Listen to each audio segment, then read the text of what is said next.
Hello, magandang araw sa inyong lahat. Gumawa ako ng sariling tutorial kasi baka malamang magkaparehas tayo ng mararanasan. Kasi sabi dun sa tutorial na binigay ng DepEd, pag login sa LMS, ayan, lms.deped.gov.ph, ayan, nakalagay na dyan. Enter. Ito po yung lumabas. Ayan, sa tutorial, nandito lang sa taas, sa baba ng welcome yung regions. Sa akin, wala siya. So, pag in-scroll down mo, nandito sila sa baba. Pero pag clinic ko yung region natin, ito lang lumalabas ulit. Oh, walang division na lumalabas na kagaya sa tutorial. So, ang ginawa ko ay pumunta ako sa aking DepEd Commons account. Ayan. Dito sa aking DepEd Commons account, ayan. So, ayan dito. Meron dito nakalagay, go to LMS. So, dito ako nag-click. Dito ako magkiklik. Ayan. And then, makikita dito, login as a learner, login as a teaching or non-teaching personnel. So, dito tayo sa login as a teaching. Dito sa baba. And then, continue with Google account. Sa inyo, pwede kayo mag-continue with your Google account.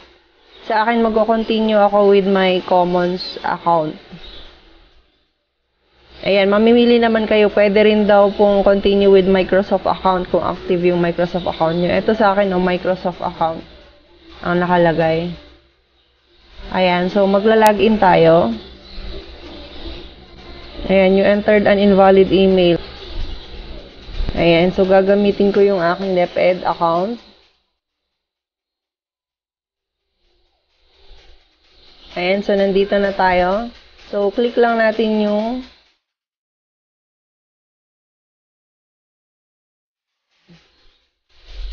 and then go to LMS. And then, log in using your account in DepEd Commons Teachers. Ayan. Authorize required R4A1 LMs to use your account. So, authorize lang natin.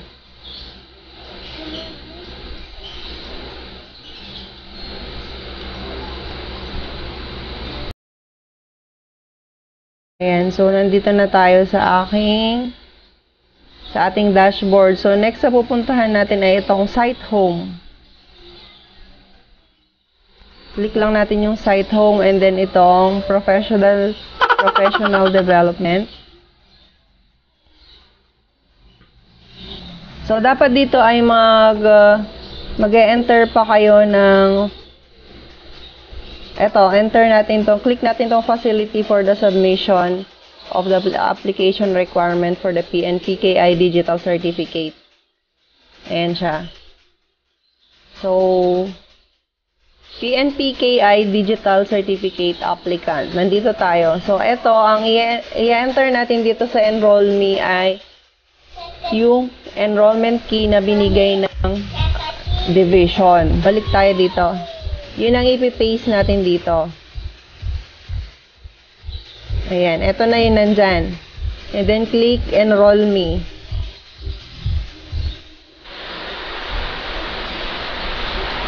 And then, dito, ayan.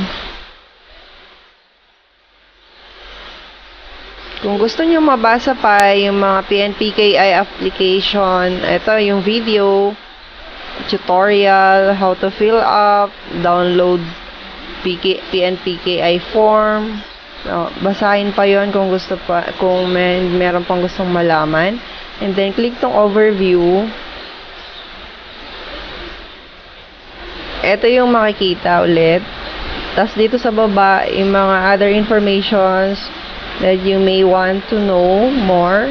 PNPKI overview, frequently asked questions, digital certificate subscriber agreement, view and download digital certificate subscriber agreement. Ayan. Certificate chain of trust, manuals. Ayan. Kung gusto niyo pang mabasa yung mga yan. And then, click yung activities, Antipolo City. Ayan. So, makikita natin dito yung activities natin. PNPKI questionnaire. Click lang natin yung PNPKI questionnaire. Ayan. Para mapunta tayo dito. And then, click yung attempt quiz now. Ayan. Remember, merong grading method. Highest grade. May grade po kasi yung ilalagay natin dito. Pagkatapos nilang i-validate. So, dito na tayo sa application details. Ayan. So, una muna, last name. Ayan. And then, first name. And then, middle name. And then, suffix kung meron. NA naman kung wala. And then, sex, male or female.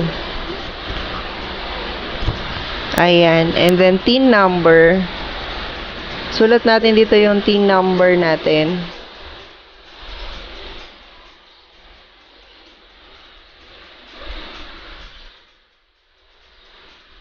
Ayan. Question number 6. And then, yung organization, ito yung agency name. So, DepEd.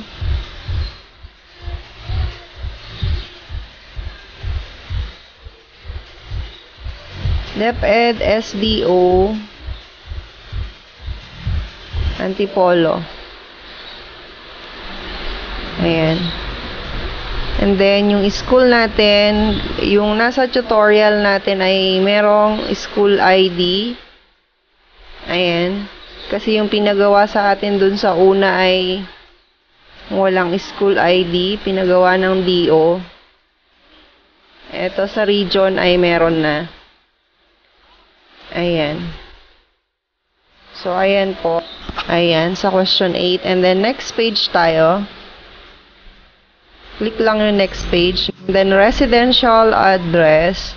Ayan, una ay unit, room, house number. Ayan. House number. Also, number lang pala. And then, dito, yung street. Barangay. Meron pa kaming village, kaya ilagay ko na doon dahil walang box para sa village. Ayan. And then, Barangay Dalig. And then, Municipality, Antipolo City. And then, Province, huwag kong kakalimutan, Rizal. And then, zip code na kinalimutan ng ilan nung naglagay doon sa ating pinagawa ng division office.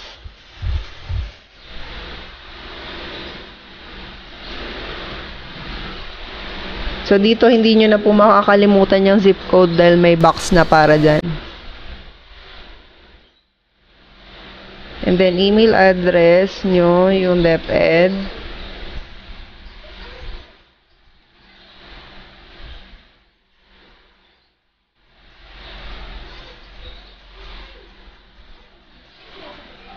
Ayan. So, double check nyo din ulit kung tama. Ayan.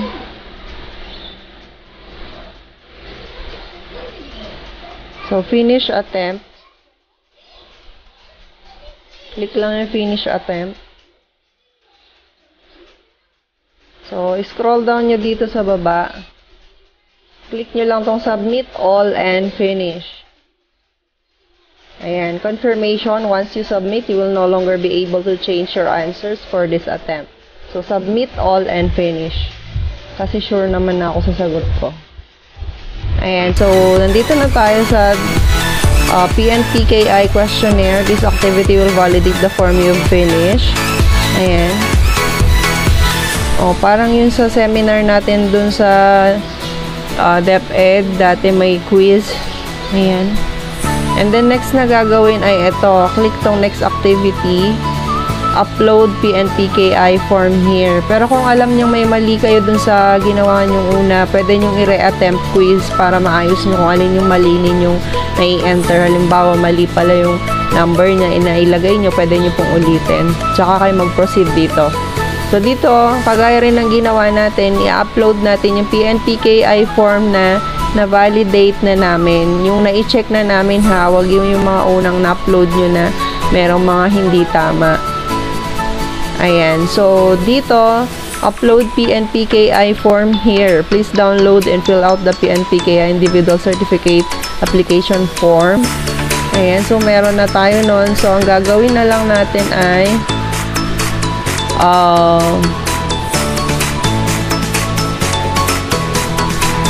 so, dito tayo, makikita natin na first attempt natin to. Attempt number 1.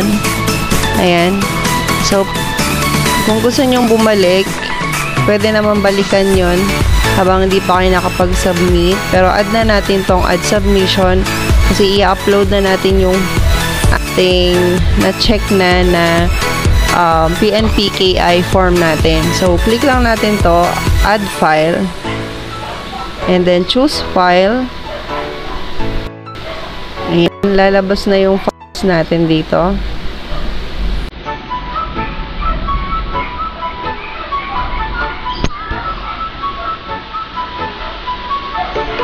Ayan, eto yung file ko.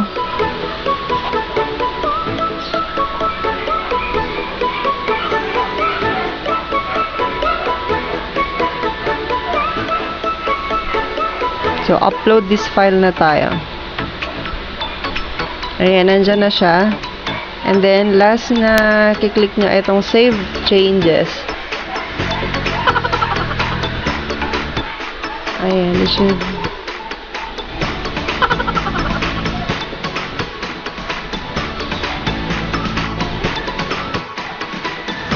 Ayan, na-submit na.